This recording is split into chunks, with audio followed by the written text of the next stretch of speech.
సాధారణ వ్యక్తిగా ఓటర్స్ ఇప్పుడు ఎలక్షన్స్ దగ్గరకు వస్తున్నాయి, ఏ విధంగా ఆలోచించి ఓటు హక్కుని ఎలా వినియోగించుకోవాలంటారు? అందరూ ఫుల్ ఫ్లెడ్జ్డ్ వినియోగించుకుంటారండి. రెండోది ఏంటంటే ఓటు హక్కు అనేసరికి ఇప్పుడు ప్రతి ఒక్కరు వేస్తాం ఇచ్చేస్తాం. అది ఇప్పుడు ఏమవుతుందంటే జనరల్గా మనకి ఏమైనా జరిగిందా, ఆయన కూడా అదే చెప్పాడు, మీకు ఏదైనా జరిగితే నా వల్ల మీకు ఏదైనా లాభం ఉంటే నన్ను హెల్ప్ చేయండి, లేదంటే లేదని చెప్పాడు.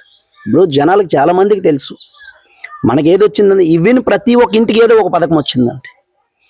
ఇప్పుడు అది మన డబ్బులే, మనం కాదనం, మనం ట్యాక్సులు కడతాం, మనం ఇచ్చేస్తున్నాం. కానీ గత ప్రభుత్వాల్లో కూడా మనం ట్యాక్సులు కట్టాం కదా, గత ప్రభుత్వాల్లో కూడా మనకు అన్నీ జరిగాయి. మరి అప్పుడు ఎందుకు మనకి రాలేదు?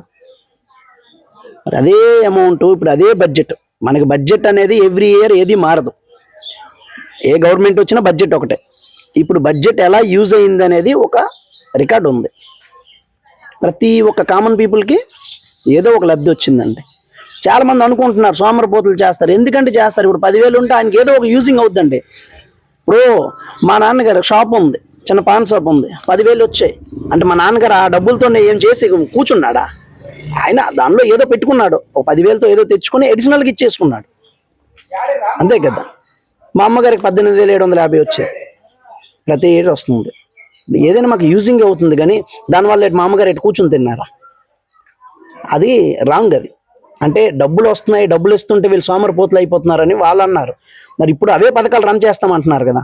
అప్పుడు శ్రీలంక అయిపోద్ది, పాకిస్తాన్ అయిపోద్ది అంటే మరి వీళ్ళు చేసేటప్పుడు ఏమయ్యా, లండన్ అయిపోద్దా? వీళ్ళు చేసేటప్పుడు లండన్ అయిపోద్దా? అది అంటే వాళ్ళకి స్టెబిలిటీ లేదండి, ముందు మాట్లాడేదానికి లేదు. ఏదో వచ్చాం, మైక్ వచ్చింది, మేము ఏదో స్టేజ్ ఎక్కాం మాట్లాడేయాలి, కానీ అక్కడ సబ్జెక్ట్ తెలియదు ఎవరికి. అది సబ్జెక్ట్ కాదని జనాలకి అందరికీ తెలుసు.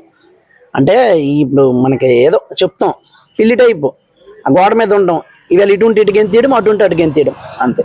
Please subscribe .news.